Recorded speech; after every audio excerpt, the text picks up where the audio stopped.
আমরা কৃষক মানুষ ভাই, আমরা কাজ করিবার পাই না। যে শীত 12টা বাজে কাজ করি গান করি, কাজ করিবার গেলে এক হাত দিয়ে কাজ করা লাগে। যে ঠান্ডা, হাত টাঠায়, হাত বের করা যায় না। খুব ঠান্ডা ভাই, ঠান্ডাতে আসতে পারি না, গ্রীষ্মে ধরি বাজারে কোনো ঠান্ডা যাত্রী পাই না, খুব কষ্ট।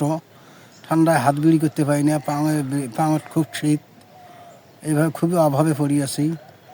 এখন মানে যাত্রী পাওয়া যায় না, আজকে 10টা পর্যন্ত থাকা লাগে। আমরা রিক্সা চলাই খাই, ঠান্ডার জন্য কোনো রিক্সা ধরি পাওয়া যায় না, যাত্রীও পাওয়া যায় না। এই প্রায় বেলা 12টার আন্দাজে হয়ে গেছে, এখন কিন্তু কোনো সূর্য দেখা নাই। আমার এগুলো খুব সমস্যার পড়ে গেছে। শীতের কথা কি কমো ভাই, শীততে ঠান্ডার কারণে কোনো বিড়িয়া যাচ্ছে না, বুড়িয়া মানুষ সাথে রাস্তা দিয়ে চলতে পারছে না। যে প্রচণ্ড শীত, শীতের জন্য দেখা যায় না, রাস্তাঘাট দিয়ে চলা যায় না। তা এই হলো শীতের অবস্থা ভাই। শীততে চোখ মেলি যাওয়া যায় না, যে শীতের এমন দান করবে দেখছে। 5-7 দিন থেকে শীত পড়তেছে, সূর্য দেখা যায়, কিন্তু আজ প্রায় 9:30 বাজে, সূর্যের এখনও দেখা পাই নাই।